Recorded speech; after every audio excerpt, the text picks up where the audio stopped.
And then everything was over in 2 hours because I knew exactly the place where it was. I knew which documents I needed. तो मुझे याद है उस ज़माने में हमारे पास कुछ 40 करोड़ का टैक्स आया था TDS में, उस एक केस में। हाँ, क्योंकि तब 100 करोड़ के नीचे तो पूरे महाराष्ट्र का TDS का कलेक्शन था। पहले 4 ITO थे, हमें 40 ITO दे दिया गया। काफ़ी बड़ी फौज दी गई इंस्पेक्टर्स की कि जितना कर सकते हो करो, this is a new area. हमारी पूरी टीम ने बहुत अच्छा काम किया। 2 साल शायद ही हफ्ते में 2 रात से ज़्यादा कोई अपने घर में सोता होगा, पूरी टीम। और हमने 2 साल के अंदर महाराष्ट्र का जो TDS था वो तकरीबन 10 गुना बढ़ाया था। जो फिल्मों में दिखाते हैं वो थोड़े फिल्मी लोग होते हैं। रियल लाइफ में ये इतना मुश्किल होता नहीं है। वो मालिक आज तक सोच रहा है, उसको पता ही नहीं है चिकन खिला के उसके कुत्ते को बेवकूफ़ बनाएंगे। तो वो एक मिथ काफ़ी दिनों तक चलती थी मेरे दोस्तों के बीच कि यार ये तो खूंखार कुत्तों के बीच में भी उनको बिल्ली बना देता है। अनफॉर्चुनेटली ये चीज़ें ट्रेनिंग में नहीं सिखाई जाती। ट्रेनिंग इज़ क्वाइट बुकिश और आपको एक्ट के बारे में ज़्यादा बताया जाता है। हमारे यहाँ आपको शायद ही कोई अफसर, कर्मचारी, अधिकारी मिले जो इनकम टैक्स एक्ट के प्रावधानों का उल्लंघन करता हो। That natural justice system is inbuilt in our system, the law of the land, without violating it.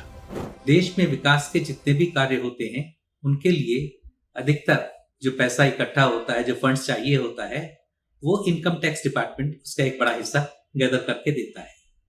और उसको जो लोग मैन करते हैं, इंडियन रेवेन्यू सर्विस के officers, normally they are the faceless people because they don't want to come in the limelight.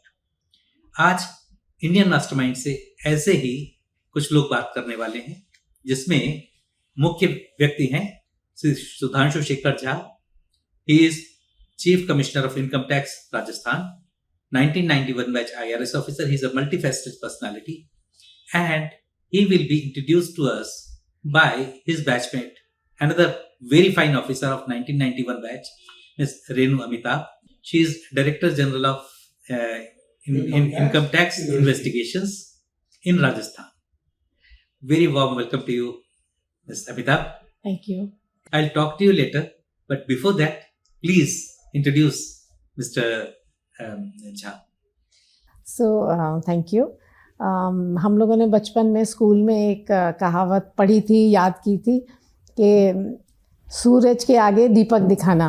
जब सुधांशु के introduction की बात आ रही है, उसका परिचय देने की बात आ रही है, तो मैं सोच रही हूँ कहाँ से शुरू किया जाए और क्या चीज़ छूट ना जाए। So it is very difficult to introduce Sudhanshu and it's a challenging thing, but I like challenges, so I will try my best to give a befitting introduction of Sudhanshu Shekhar Jha, my batchmate and a friend. Sudhanshu के परिचय की शुरुआत मैं करती हूँ उनके passion से, और वो पैशन है उनका डायरेक्शन ऑफ फिल्म्स।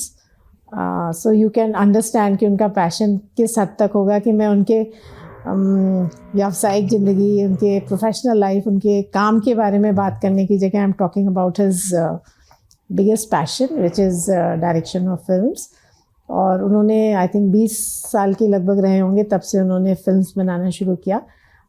एडवर्टाइजमेंट वाली फिल्म्स बनाते थे, और एडवर्टाइजिंग जो वर्ल्ड था उसमें he was actually a big name at that age. He was one of the finest advertisement film makers at that time. और चुटकी, थम्स अप, ये वाली जो एड फिल्म्स थी इन्होंने बनाई हैं, बहुत इंटरेस्टिंग अपने यंग डेज में। And I don't know how he came to the income tax department, maybe इनका ये भी एक जुनून रहा होगा। So he was with us and we trained together, and there we have seen another dimension of his personality. He was a very enthusiastic and a very good sports person. So there was no field where he was not there. He was there on the tennis courts, then the billiards room, snookers. He was playing snookers and he was playing very well. And above all, his, I think, again, passion when you talk about sport is cricket. So हमारी जो income tax department की team है, revenue CRSB sports board की team है, he is been leading it, they have been winning laurels for the department. से जो पीछे आपकी ट्रॉफीज रखी हैं अधिकतर वो, यस एब्सोल्युटली राइट। सो हाँ, and this is all along, like 32 years तो मुझे मालूम है उससे पहले भी I am sure he must be doing wonders in the sports field. Sports के अलावा I think another thing I come back to his passion of making films. So मेरे ख्याल से लगभग 150 फिल्म्स ये बना चुके हैं. 4 उसमें फुल लेंथ फीचर फिल्म्स हैं. आई थिंक डिपार्टमेंट के लिए जो भी अच्छी फिल्म्स बनती हैं for our campaigns, ad campaigns, our new projects which we are launching. So we reach out to him, the department reaches out to him. So he makes films for the department, giving it adequate publicity. And then he's made some, motivational films for the young officers. कि कैसा काम करना चाहिए, some good surveys which he has conducted. Recently I discovered he's a good painter, he's an artist.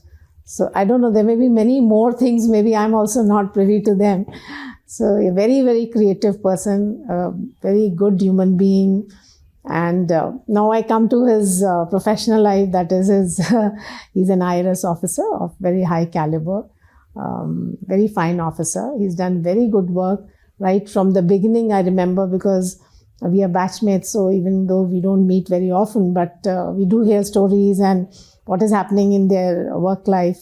So in the beginning of his career itself, he's done some wonderful surveys in Pune on corporates, which was unthinkable in the department because normally we were going to the business premises.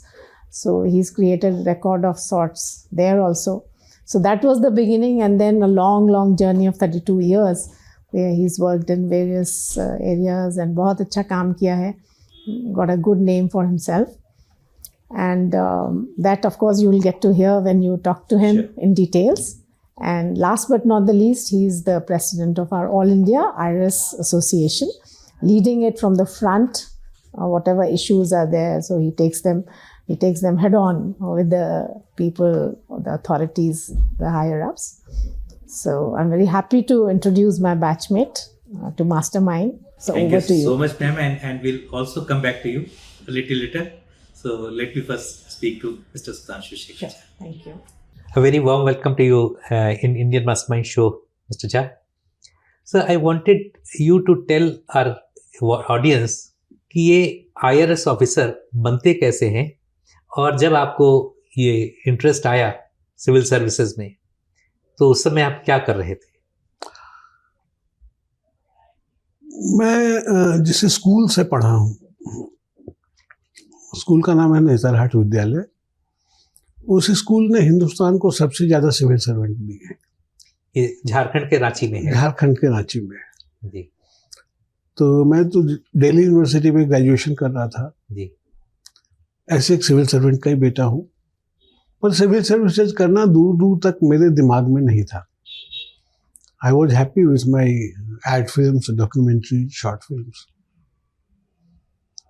फिर वो graduation कर चुका था, MA कर नहीं रहा था, फिल्में बना रहा था. फिर 89 के आसपास की बात है. तब तक मेरे दोस्त जो थे वो आईआईटी वाईटी हर जगह से अपना ग्रेजुएशन करके आ गए थे, and their motto was to get through civil services. तो मेरे पास एक 2 बेडरूम का घर था, किराए का ही, पर उसमें मैं अकेला रहता था तो जगह बहुत थी.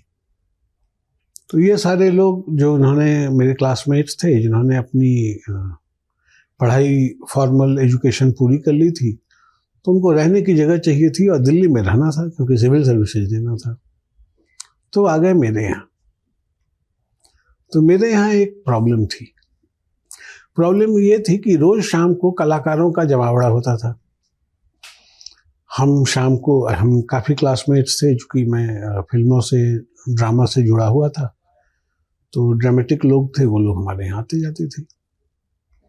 विशाल भारद्वाज हुआ, मनोज बाजपेयी, देश दीपक, बाद में ये सब बड़े फिल्म मेकर्स बने. तो ये आते थे, तो Vishal was a singer, he was a musician, तो उसका गाना वाना बजे. एक और Avanindra Thakur, now he is not active in music world but that time he was active. तो सबों को बड़ा मज़ा आए, रात 1 बजे तक प्रोग्राम हो. तो जब प्रीलिम्स का फॉर्म भरने का टाइम आया तो इनको लगा कि यार अपने में से किसी का नहीं हो रहा, क्योंकि रात 2 बजे तक तो यहाँ नाच गाना चलता है. तो उसके बाद पढ़ने का टाइम नहीं बचता, तो ऐसे तो यार अपन फेल हो जाएंगे, सिविल सर्विस के लिए पढ़ाई तो बहुत करनी पड़ती है। तो उन लोगों ने प्लान बनाया कि इसको भी फॉर्म भरवा दो, सीरियस हो जाएंगे। हाँ, that is the only option. तो मुझसे भी फॉर्म भरवा दिया सिविल सर्विसेज का। तो एक बार जब फॉर्म भरवा दिया तो फिर अपना एक था कि यार अगर कुछ कर रहे हैं तो उसको या तो 100% दो या मत दो। तो हमारे यहाँ फिर वो गाने बजाने का प्रोग्राम खत्म हो गया और हम सब सीरियस हो गए। तो भगवान का आशीर्वाद था, पहली बार प्रीलिम्स नहीं, प्रीलिम्स तो पहली बार में हो गया था, बट फाइनली सेकेंड अटेम्प्ट में I made it to the final list. और मेरा मन इंडियन रेवेन्यू सर्विस में ही आने का था। I was not interested in any other service, IAS और IPS। No, I was not कि उसमें इंटरेस्टेड। समय बहुत कम रहता है। नहीं, I was not interested whatever. मेरा था कि देश की प्रगति में सबसे इम्पोर्टेंट है आर्थिक प्रगति का होना। और मेरे दोस्त, मेरे सीनियर्स स्कूल के, मेरे कजिन्स, वो मेरा टेम्परामेंट जानते थे। तो उन्होंने कहा कि तू जिस तरह का कैरेक्टर है, you will survive only in income tax. तो मेरा चॉइस यही था, जो ही मिला मैंने ज्वाइन कर लिया। तो आपको जो पहली पोस्टिंग मिली वो कहाँ पे थी? मेरे को पहली पोस्टिंग मिली नहीं थी जी। एकेडमी से जब मैं पास कर रहा था, I was among one of the top guys who passed out from academy. तो हमको चॉइस पोस्टिंग थी कि आप जो चूज करोगे वो ले सकते हो। तो मेरे मन में ये था कि जो डेवलपिंग इकोनॉमी होती है, सबसे ज़्यादा गड़बड़ी वहाँ पे होती है। तो मैंने पूना पोस्टिंग मांग के ली थी और मुझे board was kind enough to post me to give me my first choice. So that is how I was posted at Pune.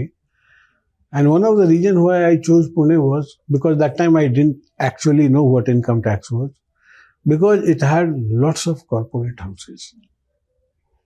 तो मेरे दिमाग में था कि हमारे देश की जो विषमता है, गरीब बहुत ज़्यादा हैं, जो अमीर हैं वो बहुत अमीर हैं, इनके बीच का गैप बहुत बड़ा है।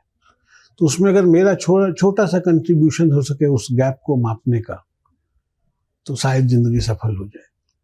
लेकिन उस समय भी और आज भी देश की जो आर्थिक राजधानी वो मुंबई, लेकिन फिर भी आपने पुणे चुना। आपने सही सवाल किया। मुंबई मेरा मैंने सोचा था, लेकिन जो लोग मेरे से सीनियर थे, मुंबई में पोस्टेड थे, उन्होंने बताया कि मुंबई में आओगे तुम्हारा दायरा बहुत संकुचित हो जाएगा, क्योंकि मुंबई में तुम्हारे जैसे बहुत अफसर होंगे। पूना में नंबर ऑफ ऑफिसर्स कम थे, तो बोले कि कम ऑफिसर हैं, जगह बड़ी है, तो तुम्हारा दायरा बड़ा होगा, अपॉर्चुनिटीज ज्यादा होंगी, तुम्हारी अपॉर्चुनिटीज ज्यादा होंगी काम करने की। तो इसलिए मैंने मुंबई छोड़ के पूना चूज किया था। जी जी। तो पहली पोस्टिंग जो थी उसमें आपको किस तरीके के चैलेंजेस हुए, या कैसा आपको जो पहले काम मिले वो किस तरीके के थे, इंटरेस्टिंग लगे? मेरी फर्स्ट पोस्टिंग थी, आई रिमेम्बर, सर्किल 3 पुणे। ये एक भवानीपेट और MG रोड का इलाका है, छोटा सा, वो मेरे इलाके में पड़ता था। तो भवानीपेट में मोस्टली या तो बिल्डर्स का ऑफिस था या टिम्बर वाले थे। वो जमाना था जब लोग घर बनवाते थे, उसमें जो फर्नीचर बनवाते थे, तो कोई आदमी चेक का पैसा वॉज वेरी कॉस्टली, तो खर्चा नहीं करना चाहता था। कैश जो उसके पास होते थे उस पैसे को खर्च करना चाहता था, क्योंकि उसकी वैल्यू चेक वाले पैसे से कम होती थी। I mean, I am differentiating between accounted and unaccounted money. तो आदमी रास्ता ढूंढता है अपना अनअकाउंटेड पैसा खर्च करने का। तो उसमें furniture was one of the area की, जब भी कोई नया घर बनाता है तो उसमें फर्नीचर बहुत लगता है। I was a history graduate, but one of my batchmate was agriculture graduate. तो उसके साथ बैठ के मैंने लकड़ी का काम सीखा और तकरीबन 3-4 महीने बाजार में रोज घूमता था बिना किसी पर्पस के। तो 4 महीने बाद मुझे पता था कि कौन सी दुकान का सेल ज़्यादा है, किसका कम है, किसके यहाँ माल का कितना टर्नओवर हो रहा है। So that roaming around in the market for 3-4 months helped me grow my in growth of my own knowledge. और फिर हमने कुछ केसेस किए जो उस समय के हिसाब से अच्छे माने गए. That gave me a little name. Because of that little name, पहली बार हिंदुस्तान में हुआ कि TDS एक चीज है जो फ्यूचरिस्टिक है. तो इसके लिए एक रेंज बनाया जाए और एक असिस्टेंट कमिश्नर होना चाहिए. तो मुझे देश का पहला assistant commissioner of income tax TDS बनाया गया. पुणे में? पुणे में. जी. बट बना मैं पुणे में, लेकिन मेरी जुरिडिक्शन पूरे राजस्थान थी, क्योंकि पूरे महाराष्ट्र थी, क्योंकि उस पूरे महाराष्ट्र में एक ही TDS का AC था. इनफैक्ट उस समय पूरे हिंदुस्तान में एक ही TDS का AC था. और अगले साल से फिर चूंकि on the success of the first year as ACIT, अगले साल से देश के बाकी हिस्सों में भी TDS एक सेपरेट विंग बन गई.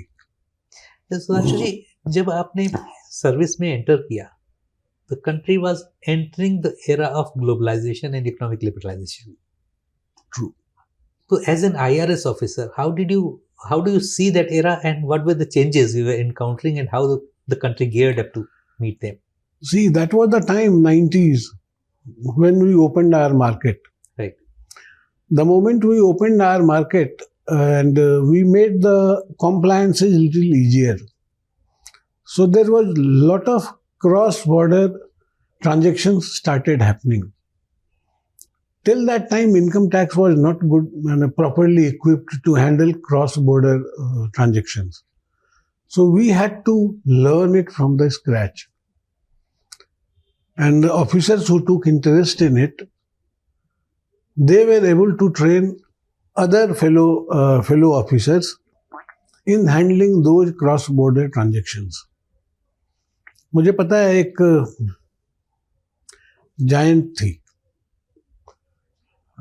They were a giant in automobile industry. And they had done a MOU, rather joint venture, with a foreign automobile company.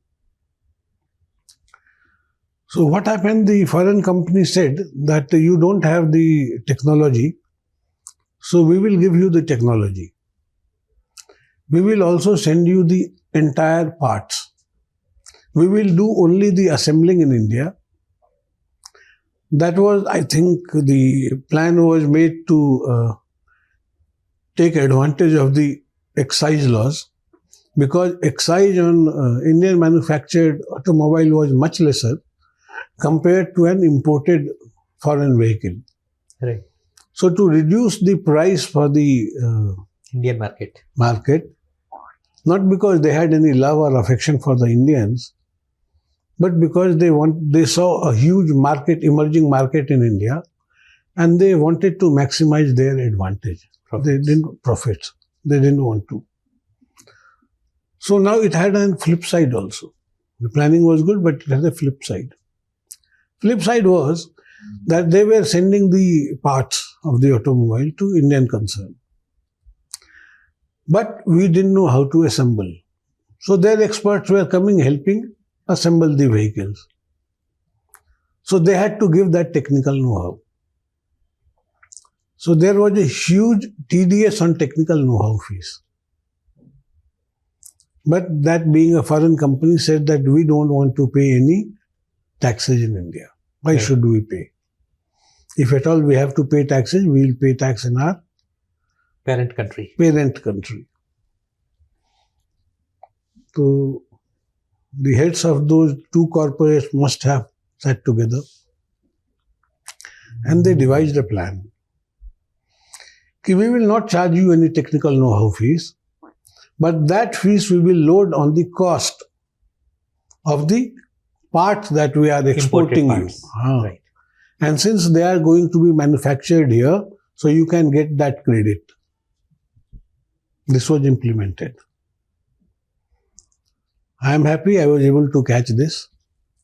But how did you prove कि भाई इनको सर्विस का पैसा नहीं मिल रहा है, उसको साहब पार्ट्स पे मैंने डाल क्या दे रहे किया, मैंने उस कंपनी में नौकरी के लिए अप्लाई कर दिया हैं। ओह, और 2-3 महीने ऑटोमोबाइल इंजीनियरिंग की पढ़ाई की। हुआ क्या कि पहले साल में बहुत सारा TDS आया था, जी, अगले साल कुछ नहीं आया। तो मुझे लगा कि यार ये देखने जैसी चीज़ है, क्यों नहीं आया। तो जब देखा तो देखा कि भाई टेक्निकल नो हाउ फीस पे कोई TDS आया ही नहीं है, तो ये कैसे हुआ होगा। तो I needed an entry into their finance, तो इसलिए मैंने 2-3 महीने ऑटोमोबाइल इंजीनियरिंग की पढ़ाई की। पढ़ाई करने के बाद उस कंपनी में जॉब के लिए अप्लाई किया, 3-4 राउंड इंटरव्यू दिए, सेलेक्ट हो गया। But you didn't have a engineering degree. मैंने एक फेक डिग्री बनाई अच्छा। थी, तो मुझे वहाँ नौकरी करनी नहीं थी, मुझे तो सिर्फ एक एंट्री चाहिए थी। तो वो नौकरी मिल गई तो मैं गया था कुछ और ढूंढने, बट जब मिल गई और उनको लगा कि अब ये तो हफ्ते भर में ज्वाइन ही करने वाला है हमारे यहाँ, तो मेरे साथ कुछ खुल गए और मैंने बहुत ऊंची सैलरी मांग ली थी उनसे। तो उनके लिए एक बड़ा डिस्कशन था कि ये लड़का को हम मिस भी नहीं करना चाहते और इतनी ऊंची सैलरी मांग रहा है, इसको दे कैसे। तो उन्होंने हमसे कहा कि ऐसा करो कि सैलरी तो हम तुमको उतना ही देंगे जितना हम एक सीनियर मैनेजर को देते हैं, चेक से, और बाकी जो तुम बोल रहे हो वो हम कैश दे देंगे, तुम वाउचर साइन कर देना कि this much I have spent for the business of the company. हर महीने एक वाउचर दे देना, इस तरह के 8-10 आइटम दिए थे, सब साइन कर देना, तुमको मिलेगा उतना जितना तुमको। So they didn't want to lose me. तो इस सैलरी नेगोशिएशन के लिए I had to meet the top boss of that concern, and as I was talking to the top boss, I had a plan in my mind. So I somehow diverted him to this technical know-how piece because I had joined that company as a technical expert. कि आप दूसरे से क्यों खरीदते हो, ये technology तो हम ही आपको बना के दे देंगे, आपने मुझे हायर कर लिया, आपकी प्रॉब्लम सॉल्व। तो बोले कि नहीं अब हमको देना नहीं पड़ा, ये हमारा प्लान था। So I got to know the plan. So once I knew कि the plan has been passed and then I knew, उन्होंने मुझे कुछ कागज भी दिखाए कि देखो सबने अप्रूव किया इसको। So I knew कि where those plan papers are there, where his objection is there. So I know exactly which almirah, which daraj that documents are kept. So I asked for a permission for survey. थोड़ा मुश्किल हुआ था because permission came right from the top. It was not easy to get a permission to do a survey in a corporate house. But once they saw my passion, they saw the evidences that I had collected on the way, I got the permission. And then everything was over in 2 hours. Because I knew exactly the place where it was. I knew which documents I needed. सबसे अच्छा ये हुआ कि ये जब पकड़ में आए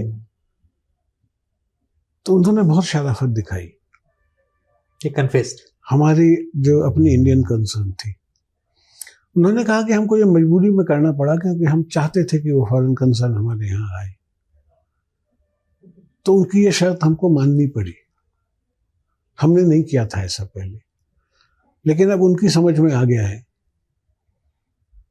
तो हम इसको कंटेस्ट नहीं करेंगे, हम भर देंगे।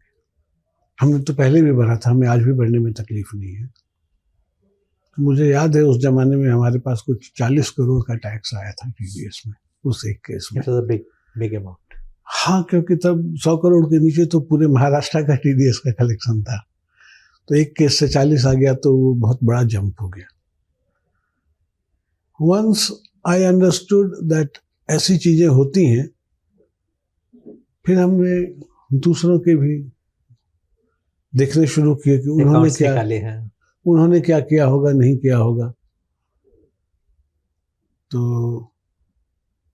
हमारे बॉसेज अच्छे थे, मुझ पर भरोसा था। They continued there me for 2 years, और 2 साल में हमने करीब, फिर हमें एक दूसरे AC भी दिया गया। हमारे पास काम देख के पहले 4 ITO थे, हमें 40 ITO दे दिया गया। काफ़ी बड़ी फौज दी गई इंस्पेक्टर्स की कि जितना कर सकते हो करो, this is a new area. हमारी पूरी टीम ने बहुत अच्छा काम किया। 2 साल शायद ही हफ्ते में 2 रात से ज़्यादा कोई अपने घर में सोता होगा, पूरी टीम। और हमने 2 साल के अंदर महाराष्ट्र का जो TDS था वो तकरीबन 10 गुना बढ़ाया था। एग्जैक्ट फिगर याद नहीं है, 2 साल में रफली 10 गुना बढ़ गया था। Very nice. तो सर, जैसे अभी हम आपसे बात कर रहे हैं, तो आपने एक देश के अर्थव्यवस्था को मजबूत करने के लिए, जो फ्रॉड कर रहे थे उनको एक्सपोज करने के लिए आपने एक फेक डिग्री लेके एक जॉब अप्लाई किया। तो रेवेन्यू सर्विस के लोग या इनकम टैक्स डिपार्टमेंट इस ऐसे कैसे कितने तरीके के काम करते हैं, जिससे कि कभी छापा मारने के लिए आपको वेश बदलना, क्या ये जासूसी जैसा काम नहीं है कि जो फिल्मों में दिखाते हैं डिटेक्टिव? जो फिल्मों में दिखाते हैं वो थोड़े फिल्मी लोग होते हैं। जी जी रियल लाइफ में ये इतना मुश्किल होता नहीं है जी। जैसे आपको एक आध बात बताता हूँ। एक सर्च करनी थी, उस आदमी ने 4 बड़े बड़े खूंखार से कुत्ते पाल रखे थे। जर्मन शेफर्ड और थिंक लैब्राडोर था, और शायद एक उसके पास रॉटवाइलर भी था। तो ये सब कुत्ते जो हैं ये अटैक करने के लिए ट्रेन किए जाते हैं। बड़ा आदमी था, उसका बड़ा सा बंगला था, उसके घर के बाहर एक काफी बड़ा लॉन था, उसके आगे मेन, चारों तरफ दीवार थी, आगे मेन गेट था। तो आप रात को जब वो सोने का टाइम होता था 11 साढ़े 11 बजे, वो अपने चारों कुत्तों को खोल देता था। तो वो लॉन में रहते थे, तो कोई भी आदमी अगर अंदर आने की कोशिश करेगा तो उसको तो चीर फाड़ देगा, अटैक कर देंगे। अब हमारी सर्च शुरू होती है सुबह 7 बजे। उस घर में घुसे कैसे? अगर उसको 15 मिनट भी मिल जाता है तो वो जमाना था जब वो कागज पत्तर पे लोग रखते थे, तब कंप्यूटर का जमाना था नहीं। तो मैं नहीं था ADI, मैं तो I was one of the officers. तो ये रात को डिस्कस हो रहा था कि यार कल सर्च करनी है, अल्लाह उसके घर में कैसे घुसेंगे। तो उसके कुत्ते बड़े खतरनाक है। भले एक ने बोला कि मैं तो दिन में देखे गया था, देख आया यार, वो तो पिंजरे के अंदर से ऐसा लगता था तोड़ देगा। तो काफी डिस्कशन जब चल रहा था तो मैंने ऑफर किया कि साहब ये काम तो मुझे दे दो, एंट्री तो मैं करा दूंगा, तो बाद में नहीं रुकूंगा, मैं लोगों के घर पे नहीं सर्च में रहना चाहता। Basically I don't like to invade somebody's privacy, I don't like anyone to invade my privacy, and similarly I don't want to invade. तो मैं घर में नहीं, मजबूरी हो तो जाता था, पर मैं घर में के प्रेमाइस में नहीं रहना चाहता था। तो मैं बोला कि एंट्री मैं करा दूंगा। बोले ठीक है। थोड़ा तब तक नाम हो गया था, तो थोड़ा भरोसा था लोगों को कि ये बोल रहा है तो कुछ ना कुछ तो स्कीम होगा इसके पास। मैंने कुछ नहीं किया, मीटिंग खत्म हो रही थी, अपने घर जा रहा था, सुबह 6 बजे वापस आना था, 7 सवा 7 का स्ट्राइक टाइम था। तो जहाँ पे मैं रहता था वहाँ से कुछ आधे किलोमीटर पहले एक वो चिकन बेचने वाले का दुकान था, जो वो लटका के रखता था। तो मैंने उससे 8-10 पीस चिकन की टांग खरीद ली, पुलिस में लेके घर आ गया। सुबह आई टीम, मेरे को किसी ने नहीं पता, गाड़ी खड़ी हो गई, बाहर सब लोग खड़े हो गए। बोला सर अंदर जाओ, सर ध्यान रखना अपना, you are important to us, all the best. Sir ऐसा कुछ लगे तो भाग आना देख लेंगे। रिलैक्स, कुछ नहीं होगा। मैंने जो ही दरवाजा खोला, मेन गेट उनका, कुत्ते वो 5 कुत्ते जोर में आए। मेरे दोनों हाथ में चिकन थी। 3 मिनट के अंदर वो सारे कुत्ते मेरे पैरों में लूट रहे थे। मैं बोला मौका है, जल्दी अंदर घुस भाई, आगे मिले ना मिले, ये 8 ही है मेरे पास, वो खत्म होने के पहले you should be inside. And everything was so easy, there was no scuffle, there was no hullabaloo. These dogs didn't even bark once. वो मालिक आज तक सोच रहा है, उसको पता ही नहीं है चिकन खिला के उसके कुत्ते को बेवकूफ बनाएंगे। आज तक सोच रहा है यार ये इतने खतरनाक हमने ट्रेन करा रखे थे, ये बिल्ली कैसे बन गए थे। तो वो एक मिथ काफी दिनों तक चलती थी मेरे दोस्तों के बीच कि यार ये तो खूंखार कुत्तों के बीच में भी उनको बिल्ली बना देता है। बट मैंने बिल्ली नहीं बनाया, बिल्ली तो चिकन के टुकड़ों ने बनाया।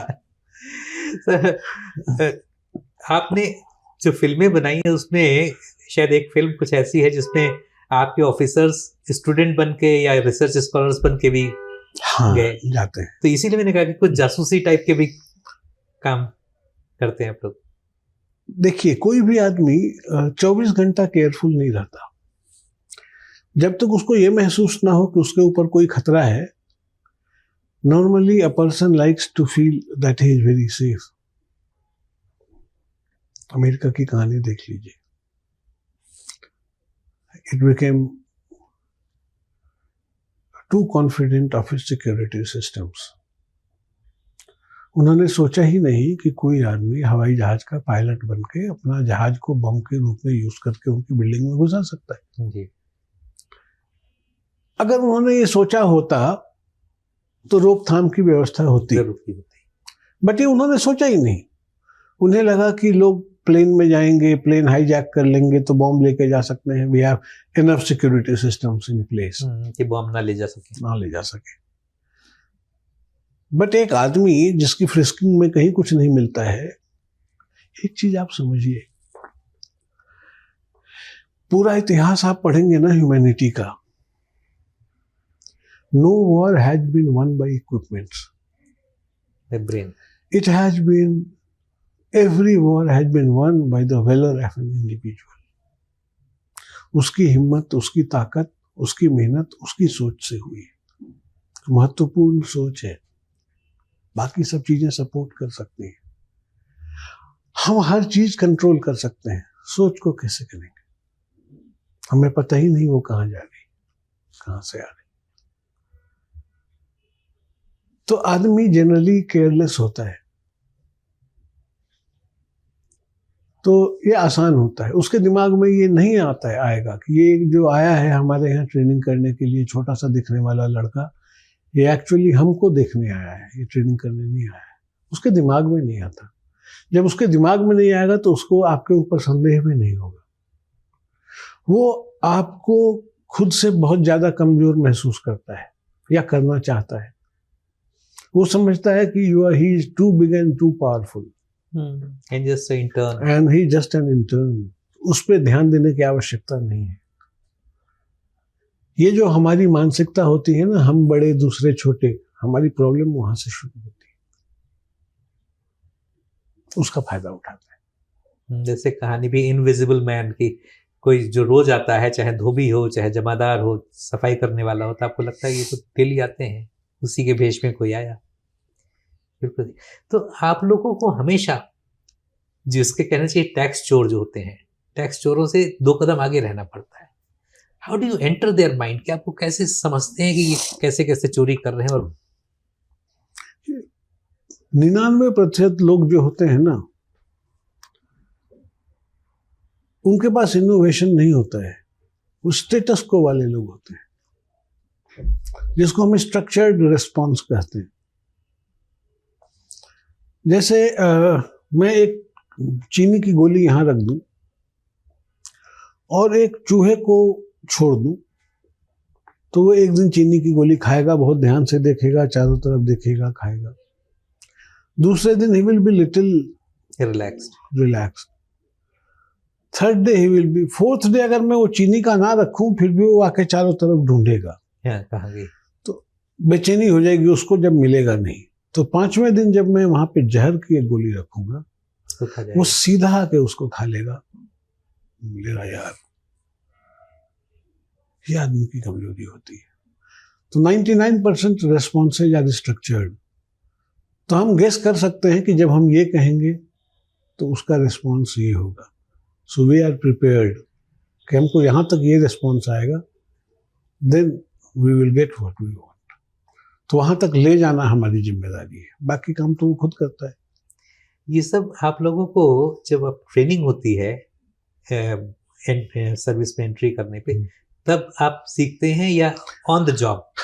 अनफॉर्चुनेटली ये चीजें ट्रेनिंग में नहीं सिखाई जाती। ट्रेनिंग इज क्वाइट बुकिश, और आपको एक्ट के बारे में ज्यादा बताया जाता है। आपको ये ज्यादा बताया जाता है कि टैक्स पेयर्स के अधिकार क्या हैं, आपको ये बताया जाता है कि लॉ क्या कहती है। I feel pride, I feel very proud, because we are one department जहाँ हर चीज देश के कानून से होता है। मुझे पता नहीं बाकी लोग कैसे काम करते होंगे, बट हमारे यहाँ आपको शायद ही कोई अफसर, कर्मचारी, अधिकारी मिले जो इनकम टैक्स एक्ट के प्रावधानों का उल्लंघन करता हो। वो अगर आपको के यहाँ एडिशन भी करेगा तो आपको बताएगा क्या कर रहा है, क्यों कर रहा है, आपका रिस्पॉन्स लेगा। That natural justice system is inbuilt in our system. So I actually take pride that we are one department which not only talks about law, actually implements the law of the land without violating it.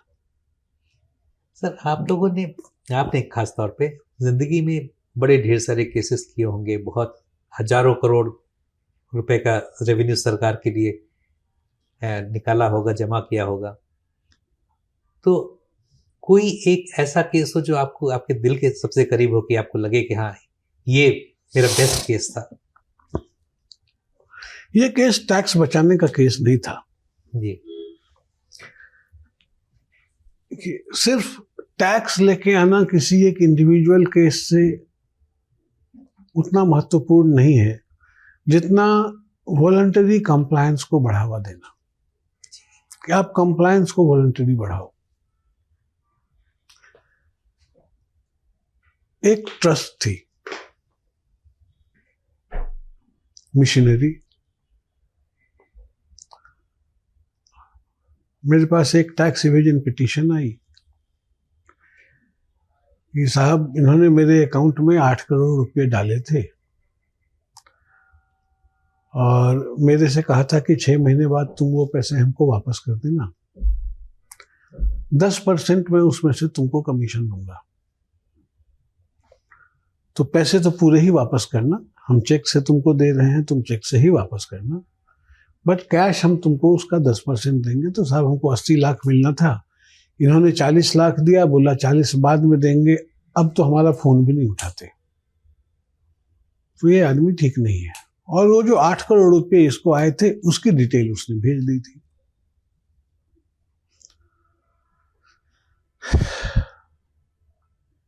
तो मैंने ये tax evasion petition पढ़ी, तो फिर इसमें सोचा कि जरा देख लूँ ये कौन सी ट्रस्ट है। तो उसकी फाइल मंगवाई, फाइल देखा,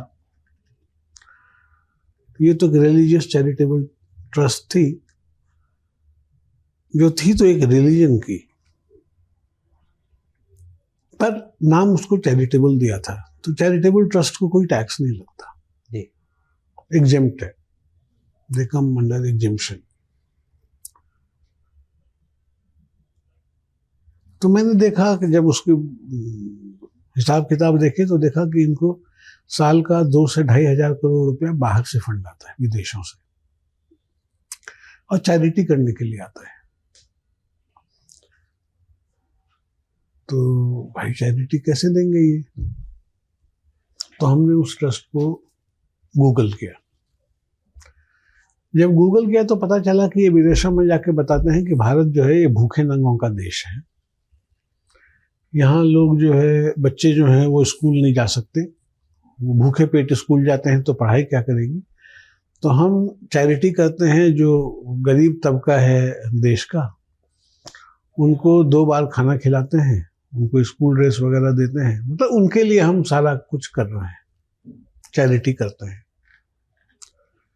इस नाम पे वहां से पैसा आता था। तो कुछ चैरिटी के प्रोविजंस हैं। मैं बोला कि यार ये तो अच्छा काम कर रहा है, खर्चा कर रहा है। तो फिर उनकी बुक्स देखी।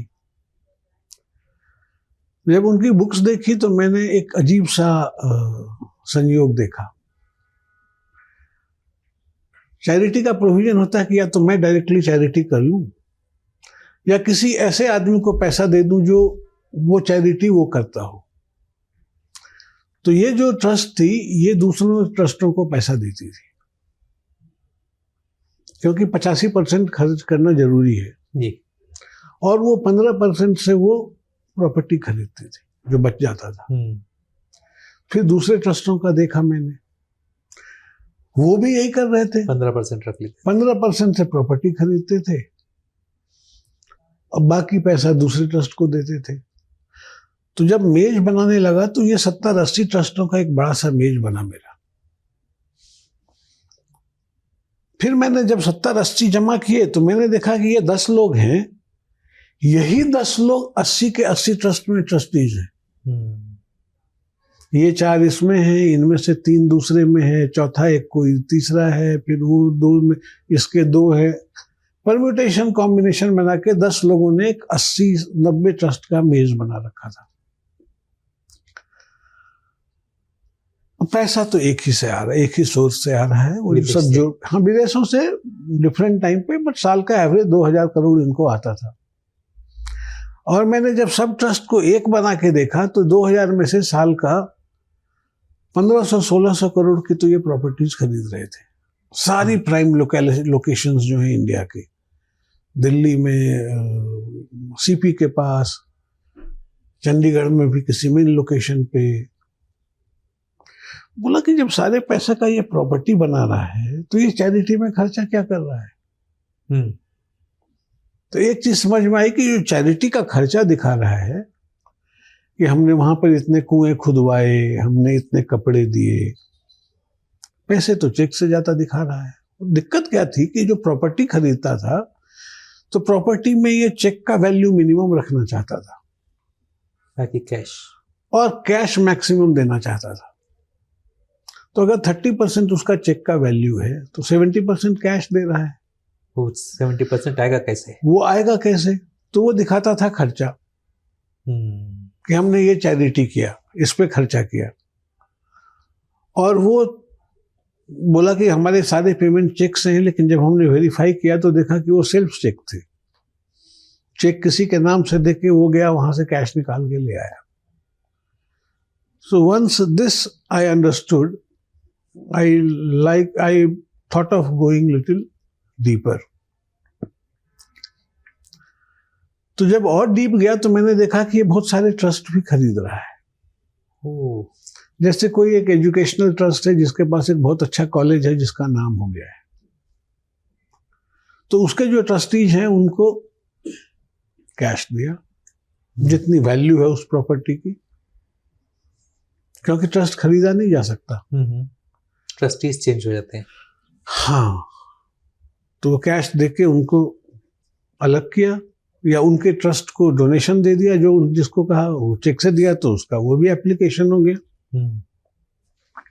और उस ट्रस्ट में पहले एक ट्रस्टी चेंज हुआ, फिर 2 ट्रस्टी चेंज हुआ, तीसरे साल तक सारे अपने ट्रस्टी डाल दिए और एप्लीकेशन डाल दी कि साहब अब इस कॉलेज का नाम ये नहीं ये होगा, उनके ट्रस्ट के हिसाब से। मुझे बहुत सारे वीडियो मिले जी। जब मैं गूगल पे और ज़्यादा सर्च करने गया कि यार ये कर क्या हो रहा है ऐसा, तो पता चला कि उन्होंने गूगल पे क्लेम किया तो हुआ था कि हमने 3 लाख से ज़्यादा लोग अपने रिलीजन में कन्वर्ट किए हैं। खैर, I had nothing to do with that part, but ये जो साइफनिंग ऑफ थी, तो इतनी सब तैयारी करने के बाद it took me about a year and a half, फिर उसकी सर्च हुई, ये सब पकड़े गए। तकरीबन 1 साल में कुछ 1200 करोड़ का उसने कैश का एक्सेप्ट किया, तो वो बड़ा सेटिस्फैक्शन हुआ था। प्रोसीजरल इवेजन जो था, procedural frauds, instead of just reading premises, उनका मेन था कि पैसा झूठ बोल के लाओ चैरिटी के नाम पे, और ये फैमिली थी एक कि अपनी प्रॉपर्टी बनाओ इंडिया में। जी जी, that was the basic game plan, और उसके लिए ये पूरा मुलम्मा तैयार कर रखा था। So that gave me a lot of satisfaction. Sir, let me also congratulate you on getting Finance Minister's Award for Excellence. तो वो भी थोड़ा सा अगर आप बताएंगे। वो तो क्या है कि आप जब 25 साल 30 साल नौकरी कर लेते हो तो कुछ तो अच्छा काम किए ही होते हो। आप नहीं बताएंगे? जब उनकी नज़र में आ गया तो मिल जाता है, तो I am very thankful to the board the screening committee who found me fit to receive that award. But let me tell the audience, it was about for exposing and recovering tax evasion by a corporate company to the tune of some 10,000 crore. तो 10,000 करोड़ रुपए सरकार के आपने बचाए, निकाले. बहुत बहुत आपको बधाई उसके लिए. And we will continue this conversation in our next episode also, where we will talk about your personal life, your hobbies, जैसा अभी अमिताभ ने बताया, वीर अमिताभ जी ने, तो आपकी हॉबीज और कैसे आप इतना समय निकाल लेते हैं अपनी हॉबीज को परस्यू करने के लिए, उस पर भी बात करेंगे. Thank you so much. Thank you.